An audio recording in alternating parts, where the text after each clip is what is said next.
Morning and welcome back to Classical Mechanics 1. This is the 13th meeting, Tuesday, 9th of November, 2021.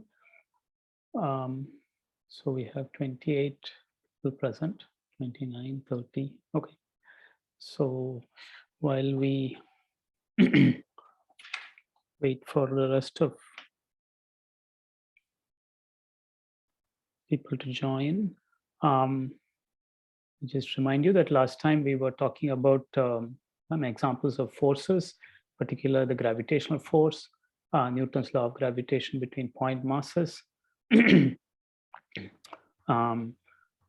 it is inversely proportional to the square of the distance and points from one body to the other. It's attractive always, product of the masses. Now, we haven't been very precise with what we mean by mass. So I want to say something about that. Not in great detail, but at least a few essential points about mass. I know this came up earlier, but I wasn't ready to discuss it at that time.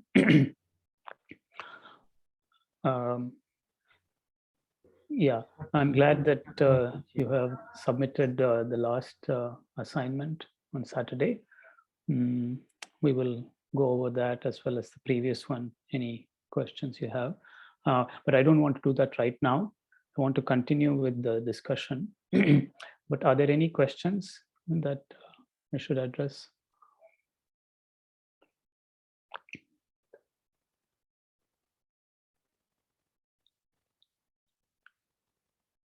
Okay. We are at 43 participants or so. Okay, so then let me share my screen.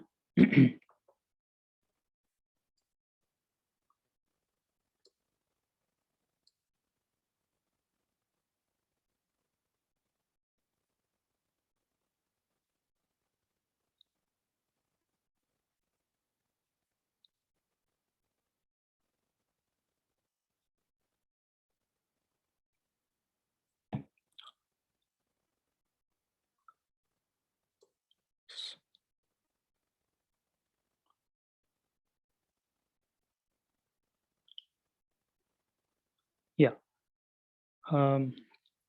Okay, so if there aren't any questions right now, let us go back to where we were.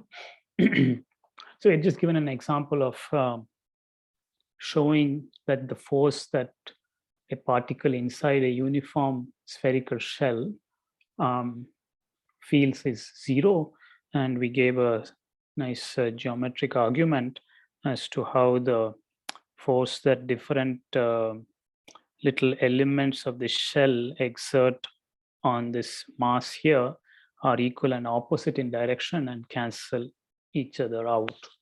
And this made essential use of the inverse square nature of the gravitational force proposed by Newton. Now, I want to make a few comments about what we mean by mass. So let me begin by saying that so far we have not been precise about what we mean by the mass of a body or how it is to be fixed. So first, there is the concept of the mass mi of a body that appears in Newton's second law. I'm going to rewrite Newton's second law now as F is equal to mi times A. This m subscript I is called its inertial mass. It's also called its inertia or inertial mass. Previously, we just called it m. Now, we may in fact use Newton's second law itself to give a way of assigning inertial masses to bodies. Okay. We may have various intuitive notions of what mass is, maybe some amount of matter, so on. And that is reasonable to have. But here we are going to use Newton's second law to give an operational definition of how we assign masses to bodies. A very practical approach. So how do we do this? We begin by selecting a reference body. Let's call it A. Yeah, so this could be this bottle or something. Just take some reference body, convenient reference body, and choose units in which its inertial mass is assigned the value 1. Okay, so this is completely arbitrary, but we are free to do that because we are free to choose units. Yeah, so so this unit is not necessarily the kilogram or gram. Yeah, it is some unit. I mean, you can give it some name temporarily. But in any case, we will assign the value 1 to the mass of our reference body. Our reference body is called body A. All right. Then we will apply a force to A. And by force, I mean, for instance, let a compressed spring expand and push it. So we take some reference spring that we have, keep it somewhere and let it expand and push this body. I'm giving a in principle definition, in principle procedure. One can, of course, improve upon this and make it more precise and so on. In any case, we apply a force to A, such as the expansion of a spring, and then we will record the acceleration of A. I mean, at the instant the force acts, the bottle is going to move, and we observe its motion, measure its trajectory, record its trajectory, and compute the rate of change of its velocity. And for simplicity, let's make it move in a straight line or something. Yeah, but that is not important. We're going to measure its instantaneous acceleration when the force is applied. Now we record these things. We record that acceleration. Now, given a body B, whose inertial mass we wish to determine, right? What we will do is apply the very same force to it, namely take the same spring, compress it in the same manner, and let it expand and push that body. So the second body B may be this pencil or this pen, and it's going to be pushed by the same spring. We measure the acceleration of body B, record that. Yeah. So this is all done experimentally. Now we are going to use Newton's second law to assign a mass, inertial mass, to body B. All right. Since the forces applied were the same in Newton's second law, the F's are the same. Therefore, mass, inertial mass of body B times acceleration of body B must equal inertial mass of body A times acceleration of body A. Yeah. Now, 3 of these have been determined, namely the mass of body A has been assigned the value 1. Accelerations of A and B have been measured, and therefore we can conclude that AB times MB must equal AA times MA. Yeah, of course, these are vectors. Yeah, and since MA has been assigned the value 1, we find that the inertial mass of MB, following from Newton's second law, must be the accelerations of A and B.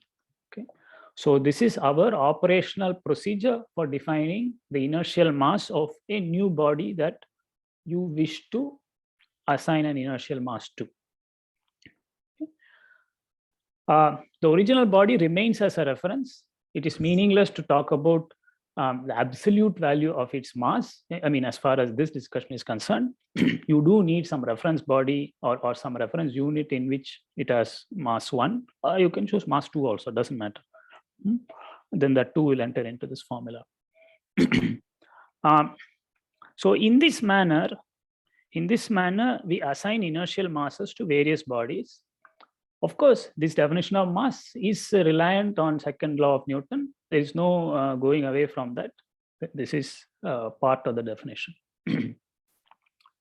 So physical quantities, the values of physical quantities depend on the model or theory in terms of which you are giving those definitions or measurements. So we have to accept that. Okay. So any question about the procedure by which we assign this inertial mass?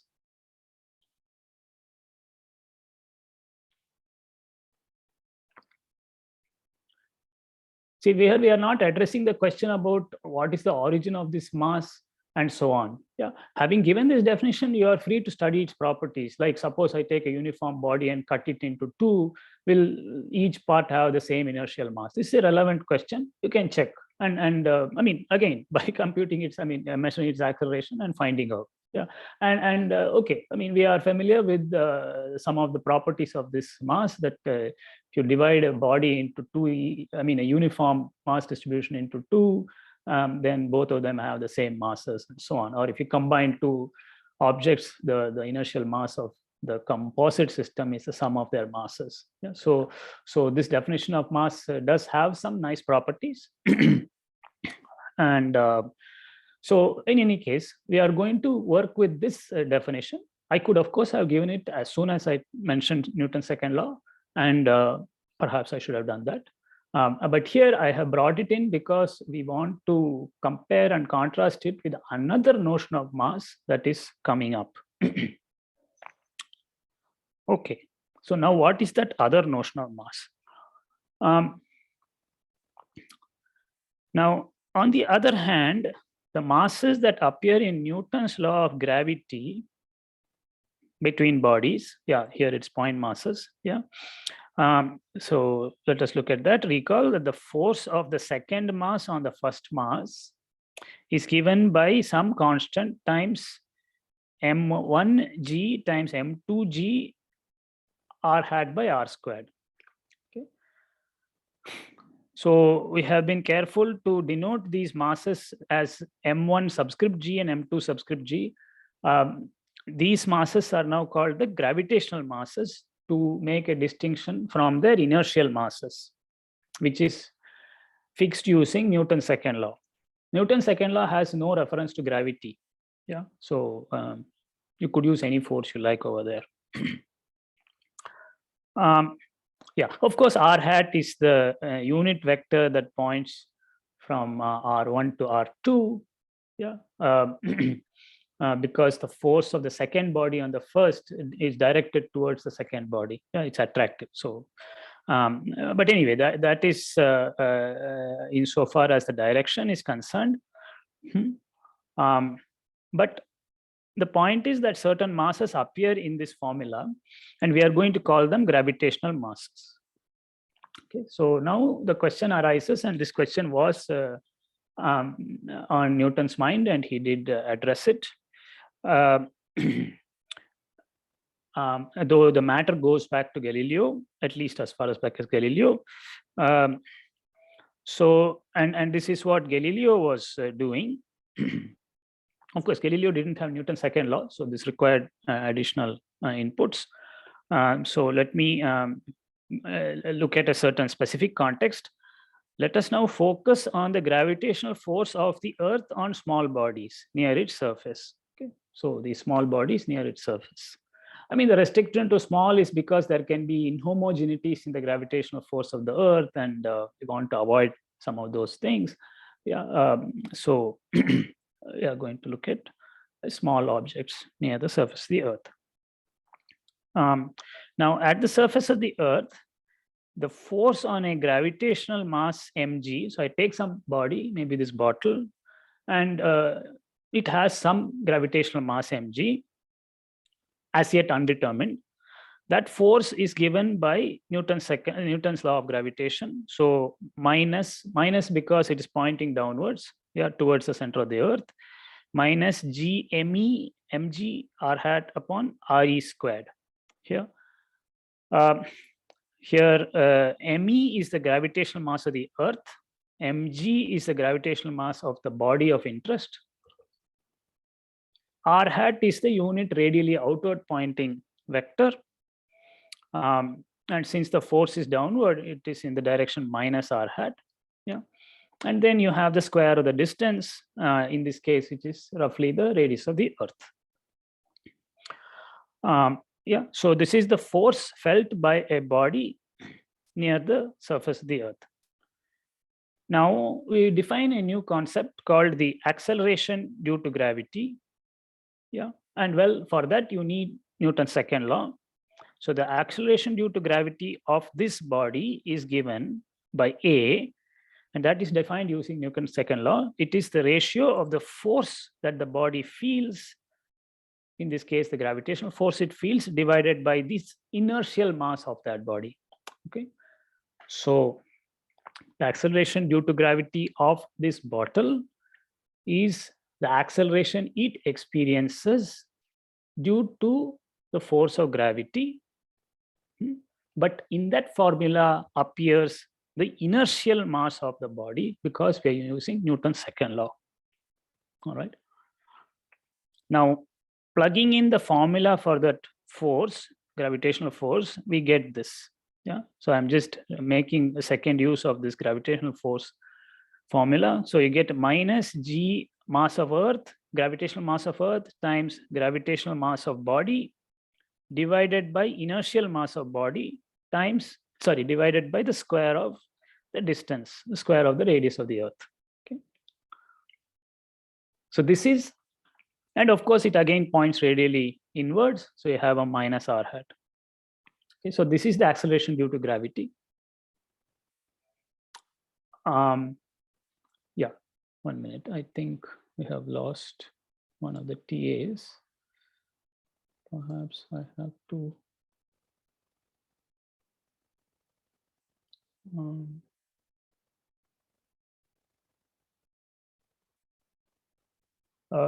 Pritish, can you make Ankit a co-host? If you cannot, please do tell me, then I will try to do that.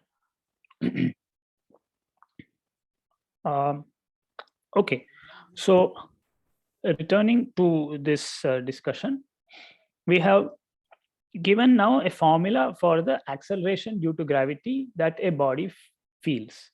And we notice that this downward pointing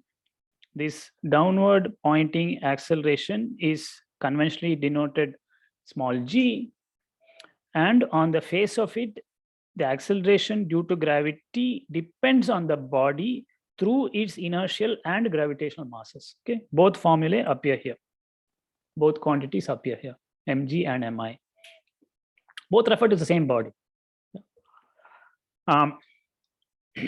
Okay, so we have now made use of Newton's law of gravitation as well as Newton's second law. Now comes Galileo's observation. So the discussion that follows constitutes what is called the equivalence principle. But let me first begin by stating the experimental observation. Now, the surprising experimental observation, which many of you may be aware of, is that the acceleration due to gravity is the same for all bodies. Okay, we just said that the acceleration due to gravity depends on the gravitational mass as well as inertial mass of the body. But suppose you take this bottle, this mobile phone, this piece of this pen and so on, and drop them from the same height, and ensure that air drag and such things, resistance are minimized, then one finds that all bodies suffer the same acceleration, fall in exactly the same manner, no matter how big, small they are. I mean, provided they are not so big that inhomogeneities in Earth's gravity become important. So this is the surprising experimental observation that all bodies fall in the same manner. More precisely, all bodies undergo the same acceleration due to gravity. And the story of different objects falling in unison, that is in the same manner, from the Leaning Tower of Pisa is a way to remember this. Though it is debatable whether this experiment was actually performed from the Leaning Tower of Pisa in Galileo's time. It was certainly performed later on in Holland, in Delft. But anyway, this is a way to remember it at least. Now, the magnitude of this acceleration, which is common to all bodies, is approximately 9.8 meters per second squared. Okay, so this is something you have seen, I presume. Okay, so now what is the conclusion we can draw from these experiments? Since the acceleration due to gravity depends on the ratio of gravitational to inertial masses, it must then be the case that the ratio mg over mi must be the same for all bodies. Okay. Yeah, it must be a common ratio for all bodies, no matter what their constitution is, shape is, and so on, how much matter they possess, and so on. So now, by absorbing this constant ratio, I mean, this is some number, yeah, we will absorb that into the definition of G. Yeah, suppose you had some previous definition of G, we will rescale it to absorb it into that and arrive at the equality mi equal to mg. Okay, because that ratio was a constant for all bodies. That constant we will absorb into G, capital G, and henceforth we will then conclude that inertial and gravitational masses of all bodies are the same. For any given body, they are the same. Now, this very surprising and interesting result is called the principle of equivalence of inertial and gravitational masses. Okay, so the experimental observation goes back to Galileo's time, but to talk about gravitational and inertial masses required Newton's law of gravitation as well as Newton's second law. Yeah, so this is really something that came in Newton's time, and Newton observed that, talked about this matter. Now, since we have already assigned inertial masses to bodies, yeah, our operational definition using Newton's second law has already assigned inertial masses to bodies. The equivalence principle then, the equivalence principle then gives us a way of assigning gravitational masses as well.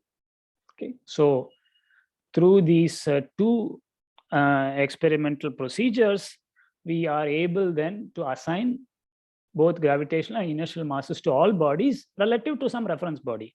Yeah. So in some units. So based on all of this, henceforth, we will not make a distinction between inertial and gravitational masses, right? And simply call it the mass of a body. Excuse me, sir. Yes, Shubham Kumar, yes. Yes, sir, I had a doubt. I mean, if we go above that equivalence principle which you wrote. Yes. Sir, so like the mass which is in the formula for the universal law of gravitation, that is like a different property than which is the mass which is used for Newton's second law. Like they are two different properties which we just found out to be like these. Is it that? Correct. Yeah. Now, at least, and when one formulates the two laws, I mean, there are some constants that appear there. A priori, we do not know what they are. So yes, they are potentially different properties of the two bodies. Yes, sorry, of a given body. And now we perform experiments in conjunction with these laws. Yeah, I mean, Newton has proposed a certain law, so the entire discussion is within the context of that law. And within the context of that law, and in fact, both of his laws, as well as these observations, we come to the surprising conclusion that these two properties are one and the same. Yes. So that there is some sense in which the gravitational force is entirely some kind of acceleration. Yeah. So yeah, you are right. Okay, sir. Thank you. Yeah. Yeah, we will say more about this later on when we talk about accelerated motion. Yeah, but at this point, we are just making a very important observation as to one, how do we assign inertial masses? And second, that the gravitational mass is the same as the inertial mass. So at its core, this is an extremely simple idea, and I have given the summary of it.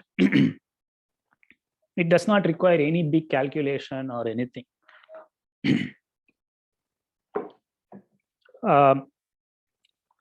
Okay. Just one clarification.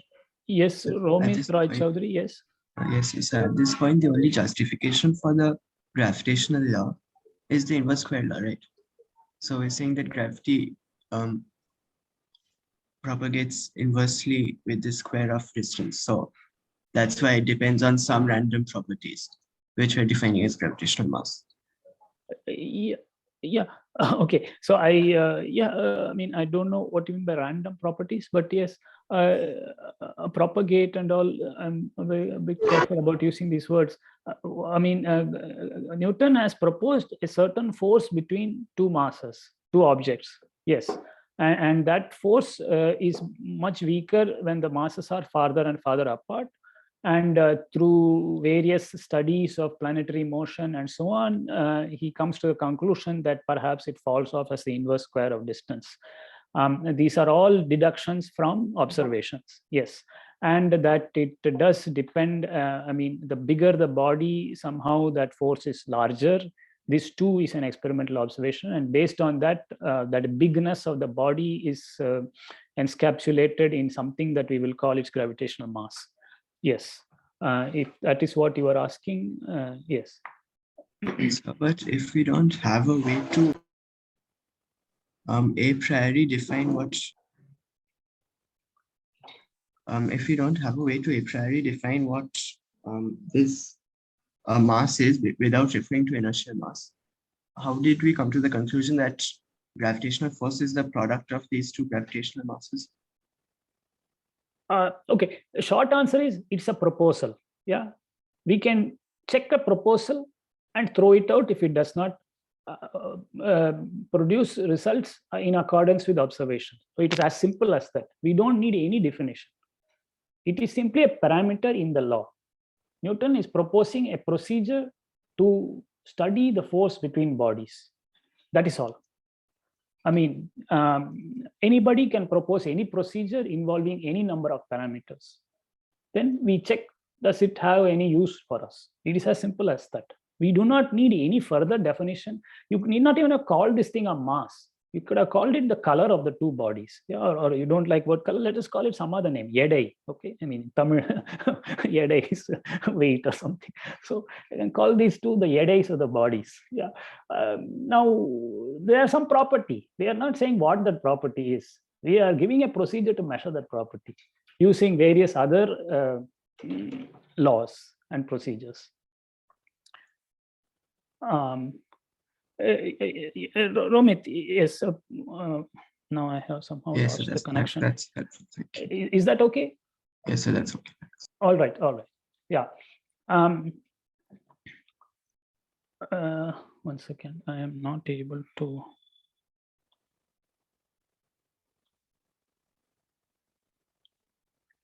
Okay.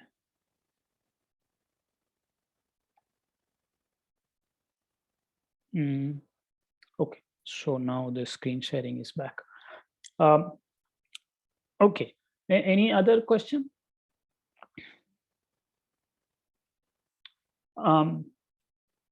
Yeah, all right. Now, in this context, I want to talk about a couple of other terms which often come up in this connection. And one of them is called the weight. So let us give some kind of definition for the weight. Yeah. So the weight of a body, yeah, and we have in mind bodies near the Earth. The weight of a body is defined as the Earth's gravitational force acting on it. Okay. And this is going to be our definition, our working definition. So at the surface of the Earth, the weight of a body of mass m, and here mass, I mean, it's the gravitational mass or inertial mass, they are both the same. Yeah, but originally what appeared there was the gravitational mass. The weight of the body of mass m is denoted capital W, boldface. It's a vector. It points radially inward and has a magnitude equal to g times mass of the Earth times mass of body divided by square of radius of the Earth. Okay, so we will combine all these constants like G, capital M, and RE squared yeah, and put them inside this boldface small g, which we had defined previously. It is the acceleration due to gravity. Yeah. So we notice then that the weight of a body is simply m times g, and points vertically downwards. Yeah. So the weight is a force, and in particular, it is measured in newtons in SI units. Okay. So that is what we mean by the weight of a body. Notice that the weight of a body defined above is independent of the motion of the body. Yeah, the force is independent of the motion of the body.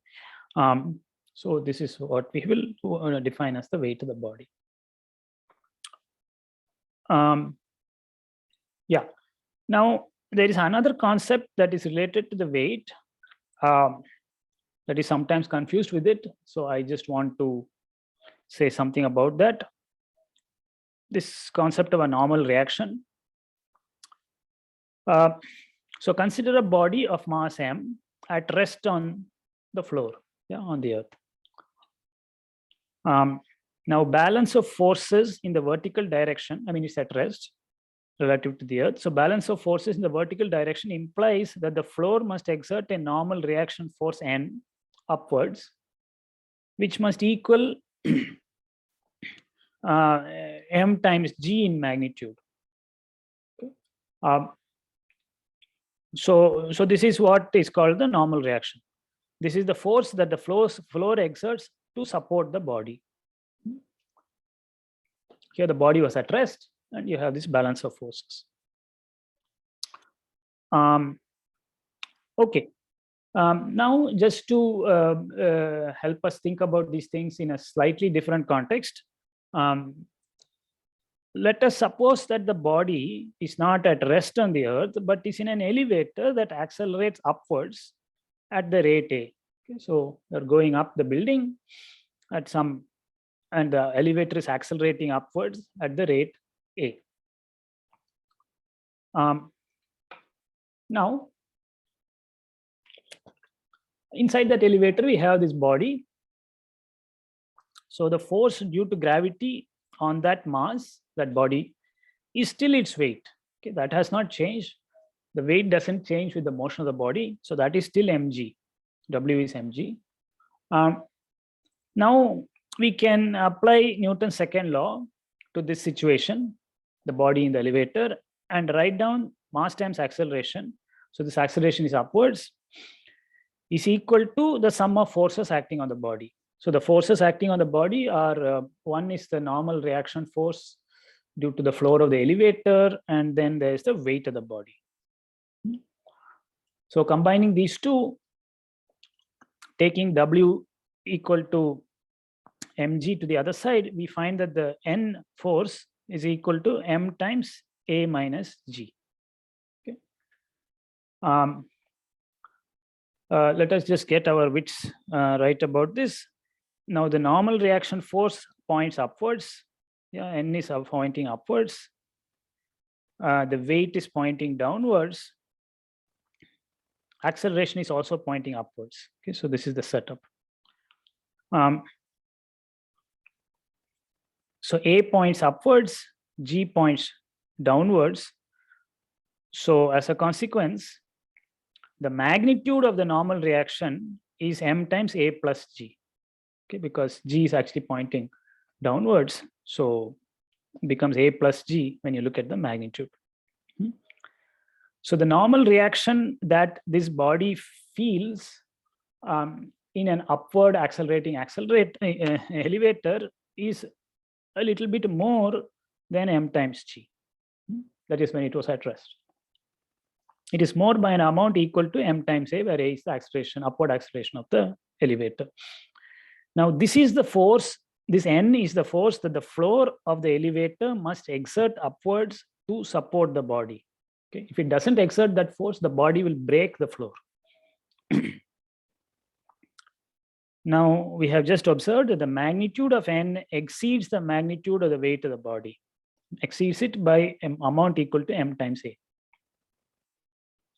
Now what we usually call a weighing scale, it is usually calibrated in such a way to read the number magnitude of n upon g. Okay, so weighing machines are set up in order to display the value of this normal reaction force divided by g.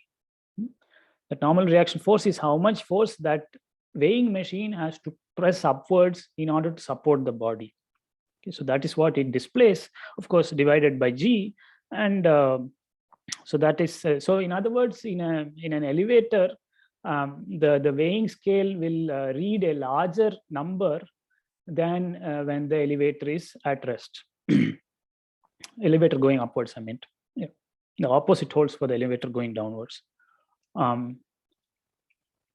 Okay, so I mean, so anyway, this is a simple use of the ideas of normal reaction and weight and Newton's second law. So I hope this is clear.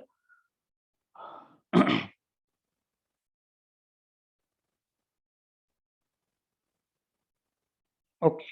I mean, the important thing is to have our definitions clear. Otherwise, we get a bit confused.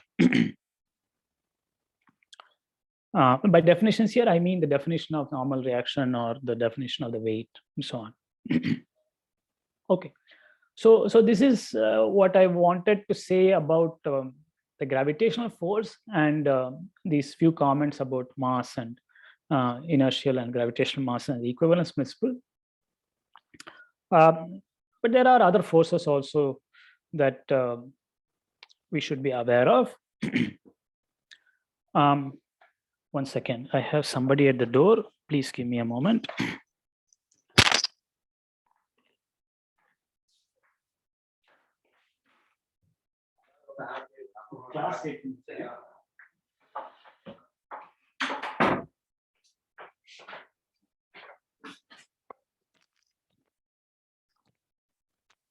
Yeah, so as I was saying, there are other forces of interest as well.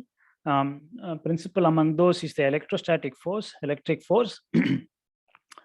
Now, charged particles exert electrostatic forces on each other. Yeah, charged particles at rest. And they can, unlike gravity, they can attract as well as repel. And the force between point charges is summarized in Coulomb's law, which is very similar to Newton's law of gravitation between point masses. So I'm sure you have all met this somewhere or the other. So Coulomb's law says that the electrostatic force between charges is proportional to the product of electric charges and falls off inversely with the square of the distance, okay? Distance of separation. And as I pointed out, unlike gravity, which is always attractive, the electric force can be repulsive as well as attractive, depending on the nature of the charges. And if it is attractive, we will say that the two charges are of like sign. And if it is, if it is repulsive, we will say they are of like sign. And if it's attractive, they are of opposite signs. And in this manner, we would assign the signs to the charges of various bodies. And having done that, we will conclude that charges of the same sign repel and unlike charges attract. Okay. So the point is that this force is very similar to gravitational, at least the formula. This electric force is very important because many of the forces we are familiar with have their microscopic origin in the electrostatic forces between molecules. For instance, the frictional force between a body and a surface, the frictional force between a body and the surface, or the viscous force between layers of a fluid, or between a fluid and a body moving through it, are all macroscopic manifestations of electric forces. So many of the forces we experience in our daily lives, other than gravity, have their origin in electric forces. It really rules our life in many, many ways. The force that a stretched string exerts also has its microscopic origin in electric forces between molecules. Okay, so a lot of the forces we experience do have their origin in electric forces.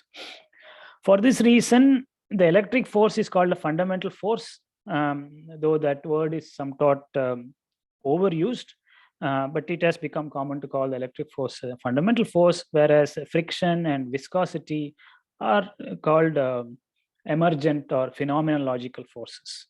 Okay. I will say in a moment what I mean by that. In a sense, they emerge from considering many electric forces and their effects among the constituents of the system. I mean, there's another way to classify these forces as well. Friction and viscosity are also examples of contact forces. They arise when they are exerted when bodies are in contact. Okay. Whereas the gravitational force between bodies is present even when they are far separated. Whereas friction is when they are in contact. I mean, this is a different property.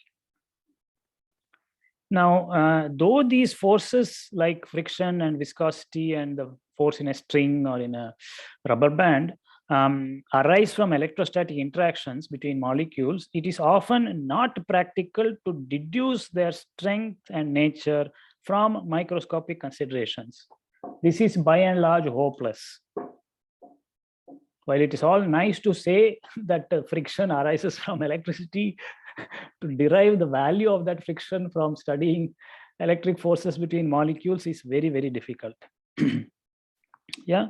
So rather than do that in practice, macroscopic forces like, these effective emergent forces like friction are usually modeled or described via effective macroscopic formulae.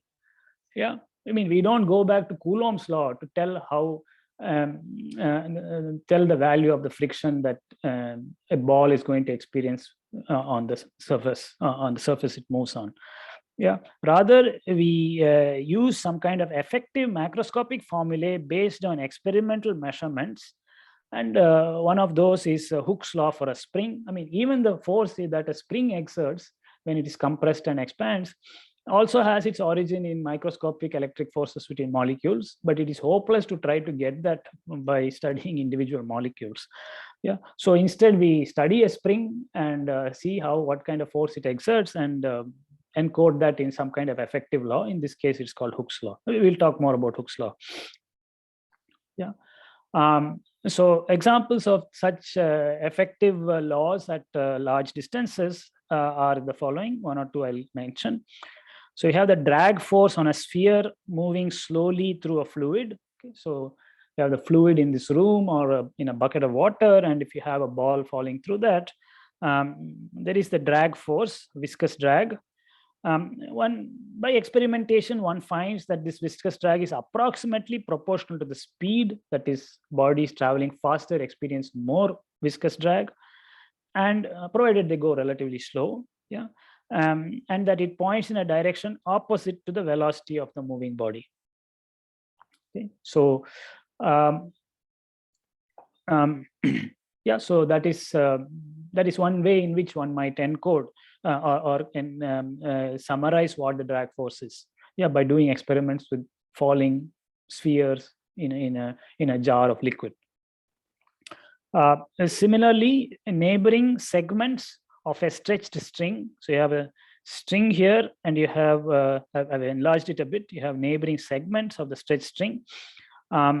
Yeah, they are found to exert a tensional force on each other. So suppose the string is stretched between two clamps here, then the element here pulls the element here to the left, and the element here pulls the element in the middle. So I've got A, B, C. I've got three pieces of string. Because the string itself is stretched, C exerts a rightward force on B, and A exerts a leftward force on B, and this force is called tension. Yeah, it tends to stretch the string. Yeah, so so as I was saying, neighboring segments of a stretched string are found to exert a tensional force on each other, tending to elongate each segment. Now again, you may want to know what this tension is, so you have to measure it somehow, not go back to electricity to find it. Yeah, and the tension can usually be modeled as a constant force along the length of the stretched string. So this is a reasonable model. Its value, of course, will depend on how you clamp them and what force you have applied over there, yeah, which one can measure and find. Yeah, so these are called emergent or phenomenological forces, unlike gravity. So let me make a statement about that. So aside from gravity and electromagnetic forces, which we will designate as fundamental forces, there are two more fundamental forces, namely the weak and strong nuclear forces, which we are not familiar with in everyday life, except in some exceptional situations. So the strong and weak nuclear forces are very short-ranged. They typically act over nuclear and subnuclear distances. And they are responsible for phenomena that we do see if you look carefully, such as radioactive decay and for binding neutrons and protons in nuclei. Okay, so the weak and strong nuclear forces are responsible respectively for radioactive decay like beta decay and for the binding of neutrons and protons in nuclei. Okay, so I'm just mentioning that there are these four fundamental forces. This is not the matter that we are going to discuss in this course, but it is good to know. Any discussion about this? Any question about this general discussion about forces?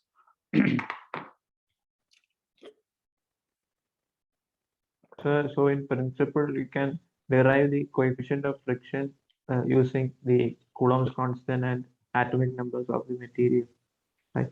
Yes, in principle, and not just, yeah, you need the nature of the material, how it is constituted. Maybe it has some kind of crystal structure. Oh, you okay, will need all that information. Yeah, okay, sir. Okay. Because different materials will, yeah, I mean, a ribbon may have a different kind of force compared to a rubber band and so on.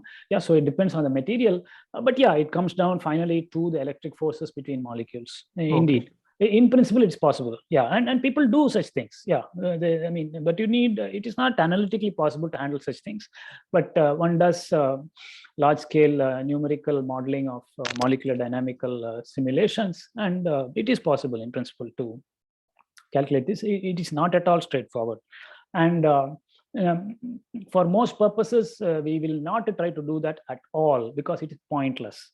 It is much better to measure it and see what the consequences of those macroscopic laws are. Occasionally, we do want to derive them from microscopic principles, and yes, that is a worthy enterprise in some contexts. Yeah, to calculate the viscosity of water at certain temperature, I mean, it's an interesting question. If you want to get it from microscopic principles, one could try to do it. Okay, that was Milan Pal. Okay, any other question?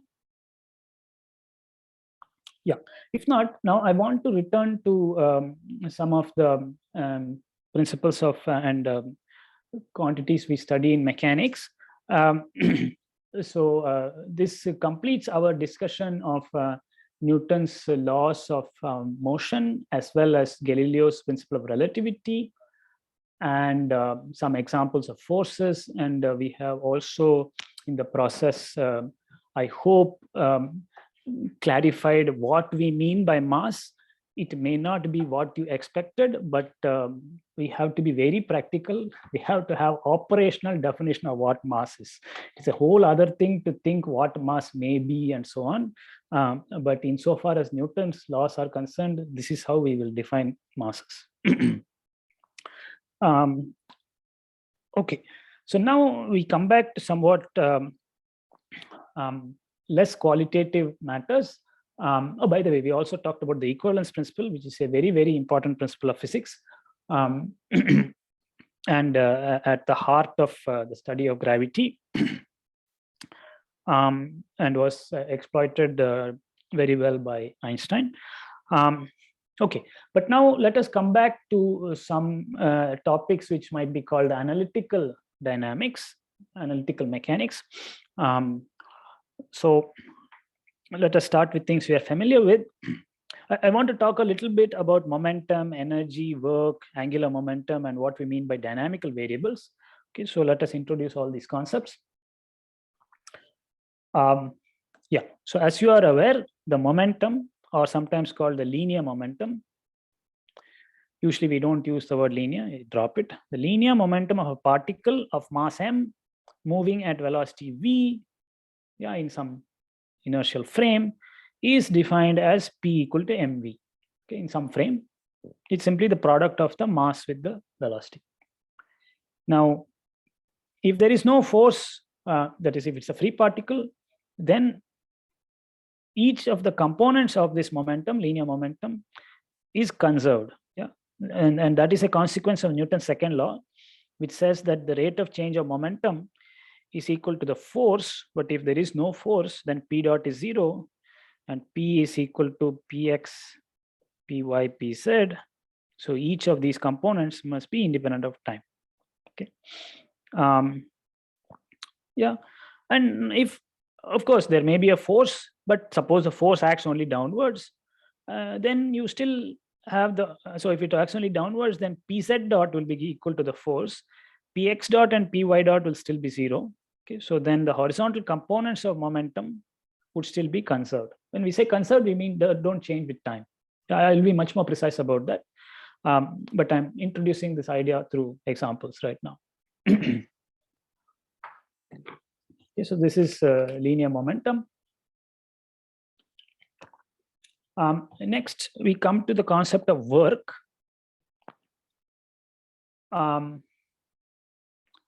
Work done by a force, which will help us also to introduce the concept of a conservative force. Okay, so here we are going to make use of our earlier study of vector calculus, vectors and line integrals and so on. So let us remind ourselves what the work done by a force is. We were a bit cavalier about this earlier. Let us be a bit more precise. So suppose a particle of mass m, yeah, actually the mass doesn't matter so much here. Suppose a particle is moved from a position A to a position B along a trajectory. We'll call the trajectory gamma to some curve. Yeah. And that trajectory, along that trajectory, the position vector of the particle r of t varies, of course, with time. And the time that is elapsed lies between t0 and t1. Okay, so this is what we will suppose. Yeah, so the picture should make it clear. A particle moves from a point A to a point B along a certain trajectory under the influence of a certain force. Now, the force definitely need not point tangent to the curve that the particle follows. As you are aware, even for circular motion, the force points inwards, whereas the particle may move tangentially. Okay, so force points in some direction. Now, we can define the concept of the work done by the force during this process, and it is given by the line integral W of gamma. So gamma was our trajectory, W is the work. So this is the work done by the force F, W of gamma. So that is the line integral F dot dr over the curve gamma. So at each point along the curve, we find the force, dot product with the dr, the infinitesimal displacement vector, and integrate. Okay.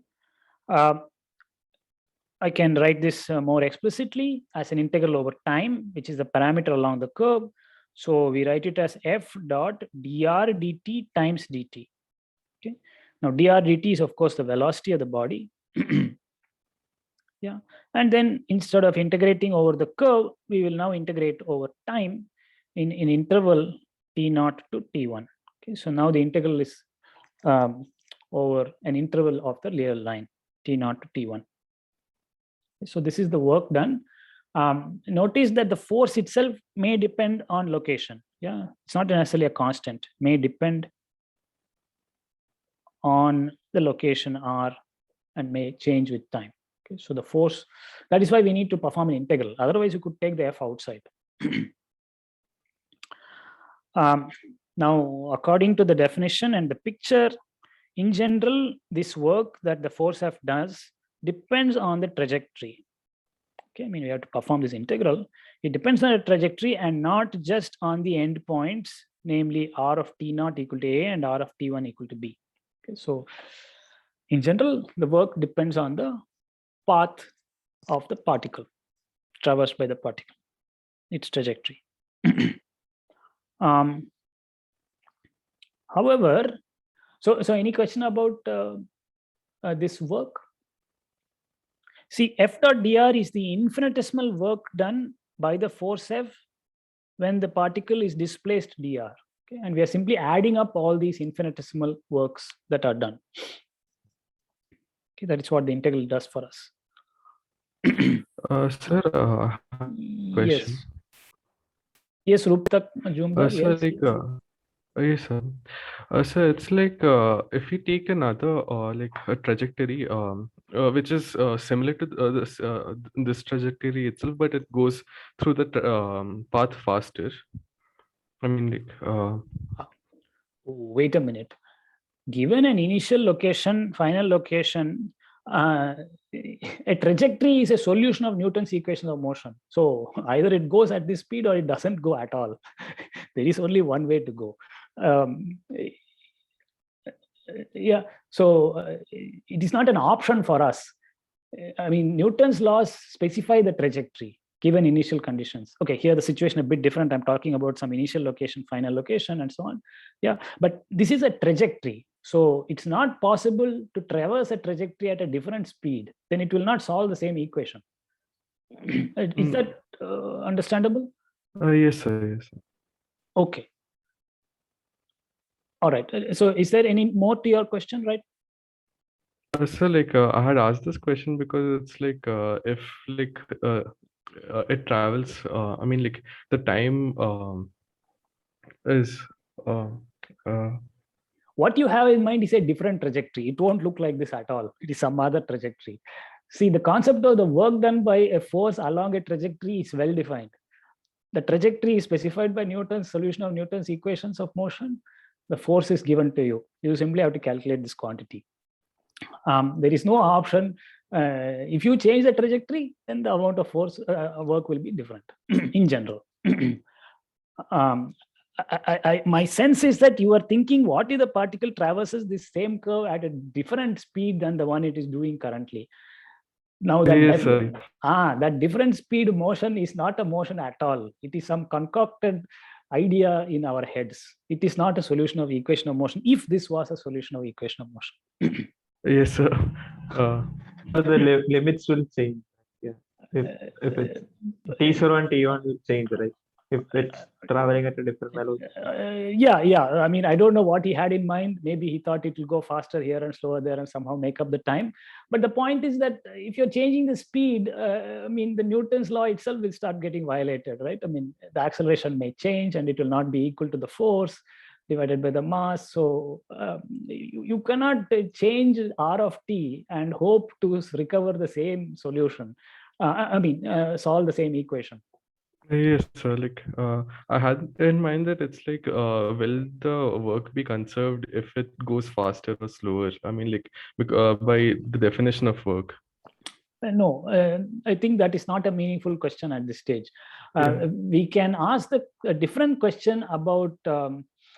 See, to talk about conservation of something, I mean, your thoughts are interesting. So far, we can talk about the conservation of something if it is something that depends, say, on time. Yeah, something that depends on time, we can ask, does it depend on time or does it not depend on time? So we talked about momentum of a particle, that is that's a quantity which could change with time. Now, in certain circumstances, it doesn't change. So then it's conserved. Now, the work here is not a function of time. It is a function of an entire trajectory. It's the function of initial time, final time, and so on. What does it even mean to say, is W conserved? Yeah, we will have to give a meaning to that statement in the first place. Yes, sir. Okay, good. Yeah. Anyway, it is good to think about such things. It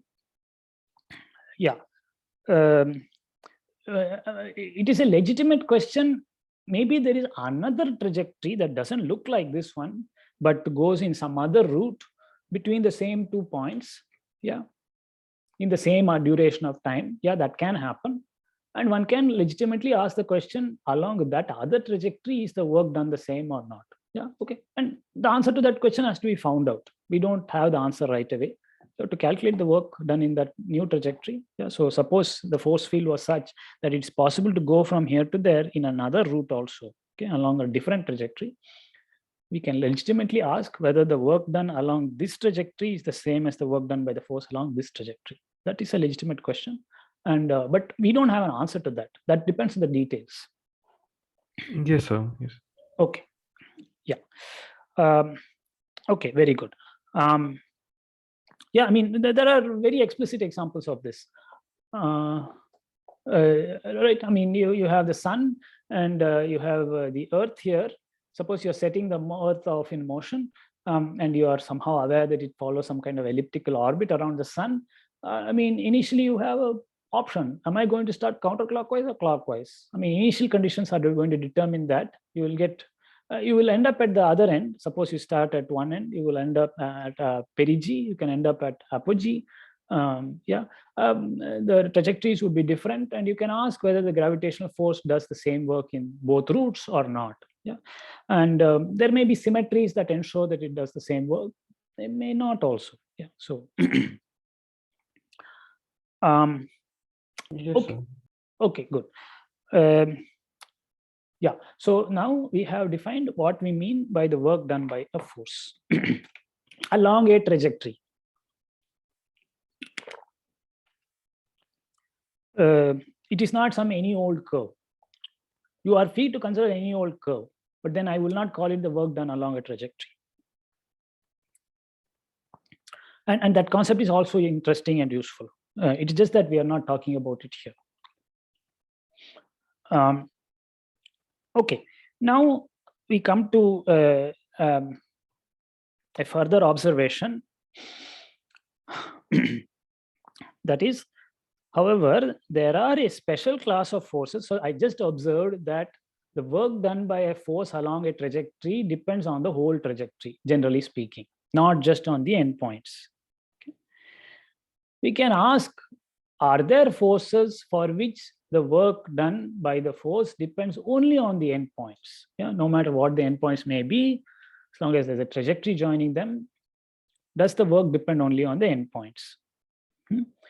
In fact, it is possible. There is a special class of forces where this work depends only on the endpoints. And these are the forces we wish to define right now.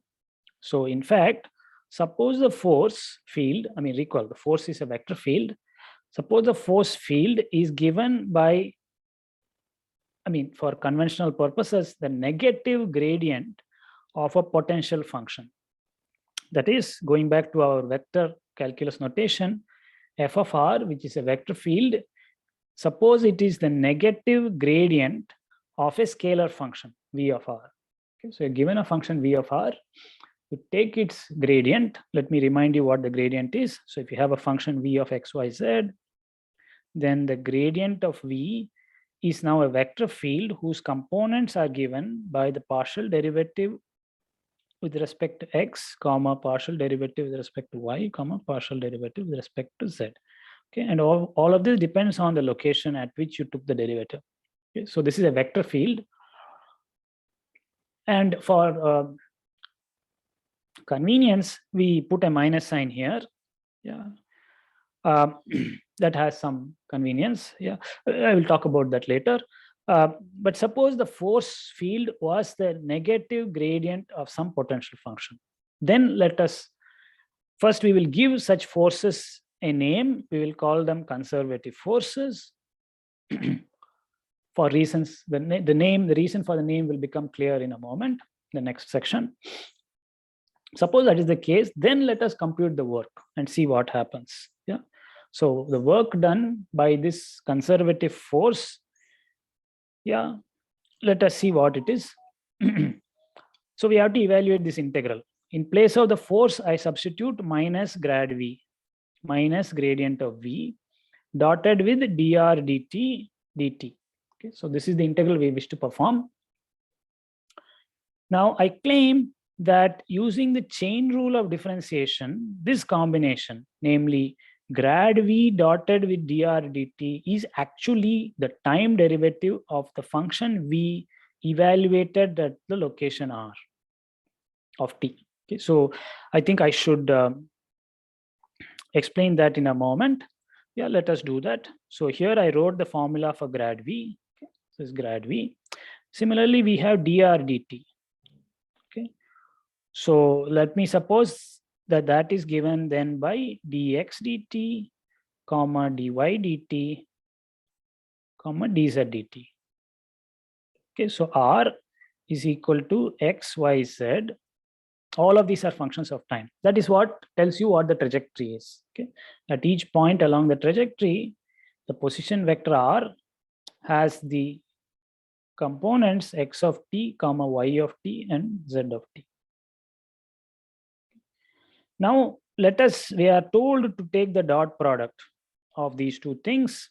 So when I take the dot product, let me write down what I get. Grad v dotted with dr dt.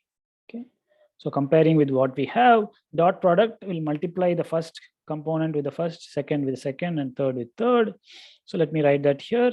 It's going to be partial v partial x dx dt plus partial v partial y dy dt plus partial v partial z dz dt. Okay, so this is the dot product. Now using the chain rule, I am going to declare that this is simply d by dt of v of x of t, y of t, z of t. Okay, this is a sort of three-dimensional version of the chain rule. You have a function of three variables, each of which depends on time, and you want to differentiate with respect to time. Well, you must do what the chain rule tells you, namely first differentiate v with respect to the first argument, namely x. That is what partial v partial x is, and then differentiate the argument, namely x, with respect to time. Add to that the similarly dy dt times partial v partial y, and finally partial v partial z times dz dt. Okay, so this is a three-dimensional version of the chain rule, extended from one variable calculus to multivariable calculus. I hope this calculation at least is clear to you. So if I then insert this over here, the work done becomes minus the integral with respect to time of dv dt. Okay. Any question about how we reached this point?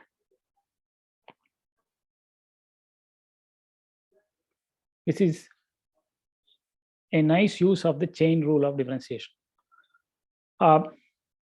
Okay, then we are nearly done, because now we are integrating with respect to time. Now we are down to one variable calculus. Okay, we are down to one variable calculus. We are differentiating some function with respect to time and then integrating it. And therefore, by the fundamental theorem of calculus, or what you are already familiar with, this is given by the antiderivative evaluated at the two limits. So it would be v evaluated at the upper limit of integration minus v evaluated at the lower limit of integration. And there was a minus sign already, so the two get reversed. So we get v of r of t1 minus v of r of t0, okay, with a minus sign overall. And remember, we called r of t1 as b and r of t0 as a. So that's how we get this formula. Okay, so lo and behold, the work done by this conservative force only depends on the potential function at the two endpoints of the trajectory. All the dependence on the intermediate locations has gone away. Okay, so the work done in this case may be physically interpreted as the drop in the potential. I mean, the potential started as V of A, it ended up as V of B. The difference I call the drop, and we are saying that the work done is the drop in the potential for a conservative force field. So please take a moment to absorb this calculation and its conclusion. Any question about it?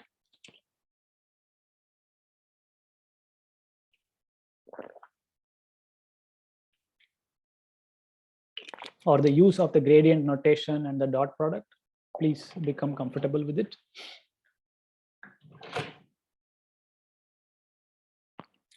Okay. If there aren't any questions about that, let me emphasize again the conclusion that in general, the work done by a force field depends on the process, depends on the trajectory followed by the particle. However, there are a special class of forces called conservative forces, where the force is the negative gradient of a potential function. For such forces, the work done only depends on the endpoints of the trajectory. Okay, so this is a remarkable feature of conservative forces. Now you ask, why is it called conservative force? It's because a conservative force leads to a certain conservation law, namely the conservation of a certain energy. So far we have not discussed energy. This is the first time, except sort of colloquially. Yeah. So let me introduce this concept of energy. Now, first of all, the fact of the matter is that many interesting forces, such as the gravitational force, the electrostatic force, the simple harmonic restoring force of a spring, etc. Yeah, but not all. Yeah, there are many forces which are not of this sort. Friction being a prime example, or viscous forces, they are not of this sort. So many interesting forces are conservative. Namely, it is possible to find a potential function V such that the force field can be expressed as a gradient. Okay, so now we restrict ourselves to such forces for the current discussion. Now, for such conservative forces, Newton's second law, let us see what it says. Let us rewrite it. For such conservative forces, Newton's second law implies that the sum of kinetic and potential energies, defined here as half m r dot squared. Yeah, so what is this? Half m x dot squared plus y dot squared plus z dot squared. Okay, so that's what I mean by this. Half m square of the velocity, it's a dot product of velocity with itself, plus the potential function evaluated at the location r. Yeah. Yeah. So this E function, which I have defined, in general depends on time. Okay. Because x, y, and z all depend on time. R depends on time. So it is half m r dot dotted with r dot. Yeah, this dot product plus V of r of t. Okay. So all of these things depend on time. So in general, E should be some function of time. Okay. But let us compute its time derivative and see what we get. Well, it turns out that this energy is conserved along trajectories. So we're going to make use of the equation of motion of Newton to show this. So let's compute E dot, the rate of change of this energy. Yeah, we have to differentiate both the terms. So the first one, we are going to use the product rule of differentiation. You have a product of two functions of time, or you can go down to the component form, x dot squared plus y dot squared plus z dot squared. So when you differentiate with respect to time, this expression, for example, you will get half m times 2x dot times x double dot. Yeah, plus 2y dot times y double dot plus 2z dot times z double dot. Okay.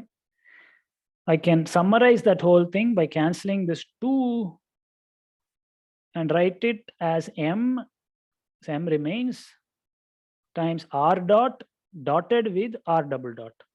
Yeah, r dot is x dot y dot z dot, and r double dot is x double dot y double dot z double dot. So if I take the dot product of these two vectors, I will get the expression on the right hand side.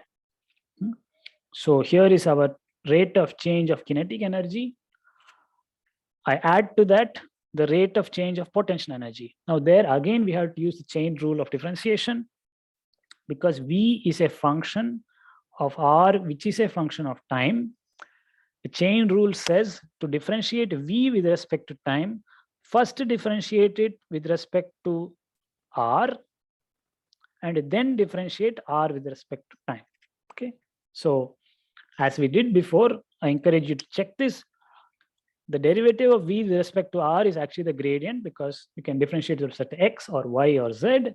And having done each of those, you must then differentiate x with respect to time and y with respect to time and z with respect to time and add those all up.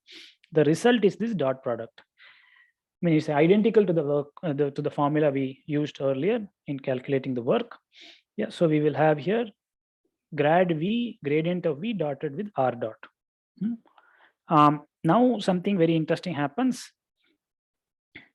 Yeah, we have a common factor in both these terms, namely r dot. So we'll take that out. So this formula, I'll write it as r dot times mr double dot plus gradient of v. Okay, but the quantity now in parentheses is identically 0 by the quantity in parentheses is identically 0 by Newton's equation of motion. Yeah, because Newton's equation of motion for a conservative force says that mr double dot is equal to the force, which is minus gradient of the potential function.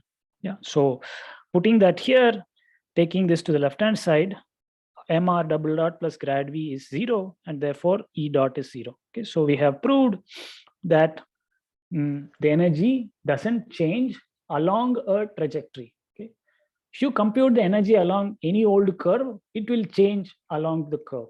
Yeah, you need two very important assumptions in arriving at this result. The force needs to be conservative, and you need to proceed along a trajectory. Otherwise, this conclusion becomes suspect. Okay, so yeah, so Apratim Ghosh said got disconnected because of electricity outage. Yeah, yeah, we are having some heavy rain here in Chennai. Okay, so that is the conservation of energy. I think we are out of time. So there's more to be said on this, but perhaps I will do that next time on Thursday. Any questions at this stage about conservative force or how we showed it leads to conserved energy? Conserved means doesn't change along the trajectory, independent of time, along the trajectory.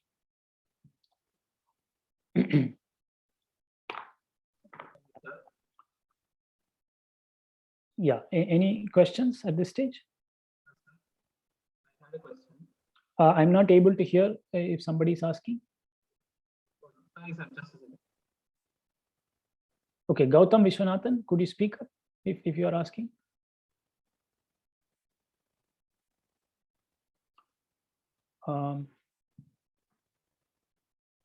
Okay. Yes, sir. Sorry, there were some mic issues. Yes. I think I missed something. I didn't quite catch exactly where we used the assumption that like we're working with a trajectory when we showed that. What is a trajectory, first of all? A trajectory is a curve that satisfies Newton's equation of motion. Right. So here in deriving this conclusion, we have definitely made use of Newton's equation of motion. In computing E dot, yeah, we see R of t defines a curve. Yeah. But is that curve a solution of the equation of motion or not? If it is, we will designate it as a trajectory. All right. So in that sense, we have definitely made use of the equation of motion to assign the value 0 to this quantity in parentheses. So does that make clear how we have used it? Yeah, and so because we've used that equation of motion, it doesn't apply. It doesn't necessarily apply if it's not a trajectory, and so. Okay. Absolutely, yeah. Along simply some curve whose parameter you call t, there is no guarantee that r double dot will be equal to the force by the mass. Yeah, there is no such guarantee. Right, that makes sense, sir. Thank you. Okay, yes. There is some other question. So the total energy E is defined as the sum of kinetic and potential energy. Yes, indeed. Ankit Gayan has asked. Yes, indeed. Yes, we do define the total energy for a conservative force field to be the sum of these two expressions, kinetic and potential energies. Yeah. And the reason for that definition is that that quantity is conserved for a conservative force. That's why it's a good definition. You could define anything else you like, but this one is nice. Any other question? Okay, Ankit says all right. Yeah, any other question?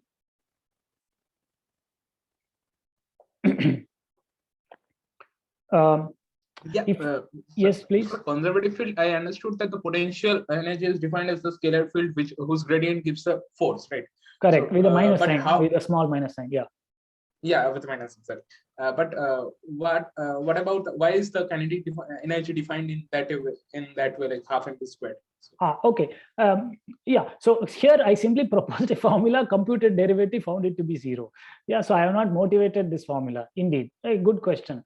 So next time I will, I mean, in the next point is to somehow deduce this formula simply starting from Newton's equation. Yeah. So your question is a very good one. We will next time start with Newton's equation, do some manipulation with it, and somehow arrive at this formula for energy. And I hope then when we do that, you will see why this half mv squared is coming. Because of the work energy theorem. Yeah. Yeah, it is also related to the work energy theorem, which relates the work done to the change in kinetic energy. That's true.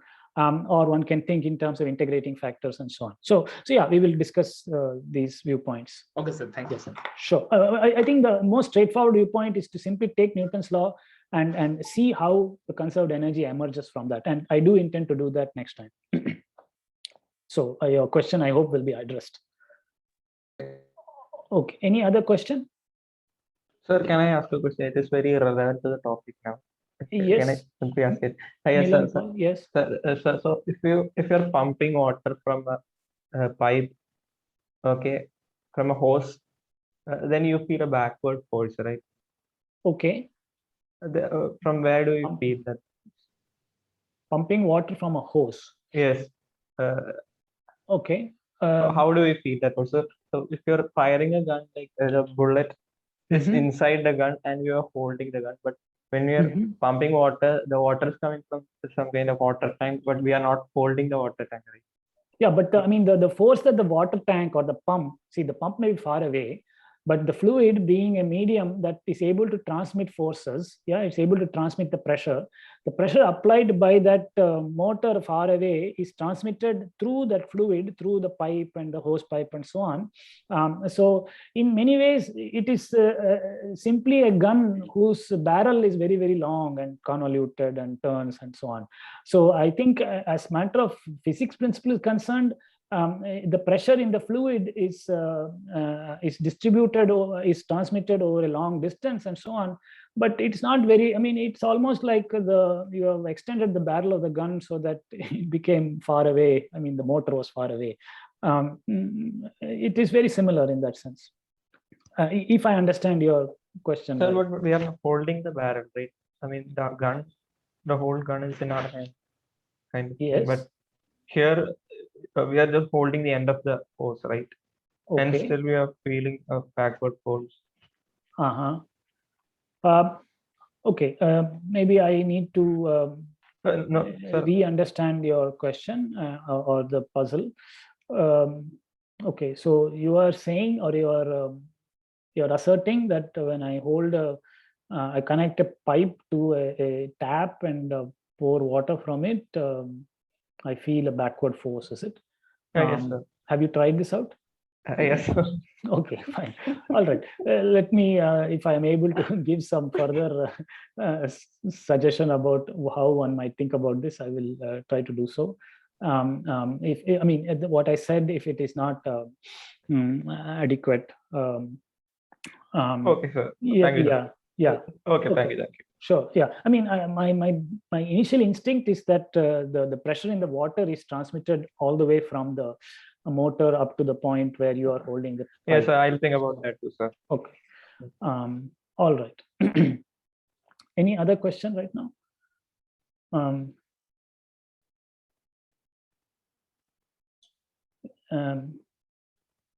Yeah, Romit Roy Chaudhary has some comment about it as well.